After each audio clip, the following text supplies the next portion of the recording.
जय हिंद साथियों। जम्मू कश्मीर के राजौरी में शहीद हुए सूबेदार राजेंद्र प्रसाद का उनके पैतृक गांव माली गांव में अंतिम संस्कार कर दिया गया। पिता के पार्थिव शरीर को 9 साल के बेटे अंशुल ने मुख्य अग्नि दी। इस दौरान उनकी अंतिम यात्रा में सैकड़ों लोग शामिल हुए। राजेश प्रसाद अमर रहे के नारे लगाते रहे। अंतिम संस्कार से पहले शहीद को गार्ड ऑफ ऑनर दिया गया। वहीं उनके बेटे और बेटियों ने हाथ में तिरंगा थामकर पिता को आखिरी बार दर्शन कर उन्हें नमन किया। इससे पहले शहीद राजेंद्र प्रसाद का पार्थिव शरीर उनके घर पहुंचा तो कोहरा मच गया। उनकी पत्नी तारामणि और मां सरवणी देवी बार बार बेहोश हो रही थी। परिवार वाले जैसे तैसे दोनों को संभाल रहे थे। वहीं उनके तीनों बच्चों की आंखें नम थी, लेकिन उन्हें पिता की शहादत पर गर्व है। उनकी बेटी प्रिया सांची और बेटे अंशुल ने हाथों में तिरंगा पकड़कर पिता के अंतिम दर्शन किए। बता दें कि राजस्थान के लाल राजेंद्र प्रसाद के पार्थिव देह शुक्रवार देर रात चिंडावा पहुंची, जहां से शनिवार सुबह उनके पैतृक शरीर को पैतृक गांव के लिए रवाना किया गया। इस दौरान हाथ में तिरंगा थामकर बड़ी संख्या में युवा भी रवाना हुए थे। देश पर जान कुर्बान करने वाले राजेंद्र प्रसाद की पार्थिव देह रास्ते से गुजरी तो जगह जगह लोगों ने उन्हें श्रद्धांजलि दी।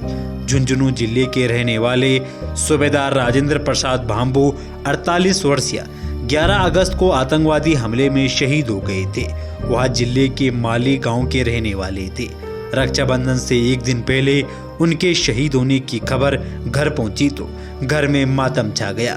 राजेंद्र प्रसाद 23 फरवरी 1995 को भारतीय सेना में भर्ती हुए थे। वह वर्तमान में सूबेदार के पद पर तैनात थे। 16 जुलाई को ही राजेंद्र प्रसाद छुट्टी पूरी होने के बाद अपनी पोस्टिंग पर गए थे। नवंबर में उनकी बेटी की शादी थी, जिसमें शामिल होने के लिए वह घर आने वाले थे, लेकिन बेटी के कन्यादान से पहले ही पिता राजेंद्र प्रसाद देश के लिए शहीद हो गए हैं। शहीद राजेंद्र प्रसाद 3 बच्चों के पिता थे। उनकी 2 बेटियां और 1 बेटा है। उनकी पत्नी तारामणि अपने बेटे अंशुल के साथ गांव में रहती है। वहीं उनकी 2 बेटियां प्रिया और सांची अपने चाचा के साथ जयपुर में रहकर पढ़ाई कर रही है। राजेंद्र के शहीद होने की सूचना मिलने के बाद उनके गांव में मातम छाया हुआ है। तो दोस्तों, मैं भगवान से यही दुआ करता हूं कि वीर बलिदानी राजेंद्र प्रसाद जी की आत्मा को भगवान अपने श्री चरणों में स्थान दे और साथ ही इस मुश्किल घड़ी में उनके परिजनों को दुख सहन करने की क्षमता दे।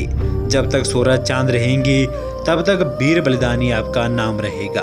आओ कसम खाएं उन वीरों की, उन बलिदानियों की, कि हम हर पल एक सच्चे भारतीय बनकर अपना फर्ज निभाएंगे। जरूरत पड़ी तो लहू का एक एक कतरा देकर इस धरती माँ का कर चुकाएंगे। तो दोस्तों, वीडियो को अनदेखा ना करें। देश के लिए अपना सर्वोच्च बलिदान देने वाले उन वीर बलिदानियों के लिए इस वीडियो को एक लाइक जरूर करें, और अगर आप चैनल पे नए हैं तो प्लीज चैनल को जरूर सब्सक्राइब करें। आपसे फिर मुलाकात होगी किसी नई अपडेट के साथ। तब तक के लिए जय हिंद, वंदे मातरम।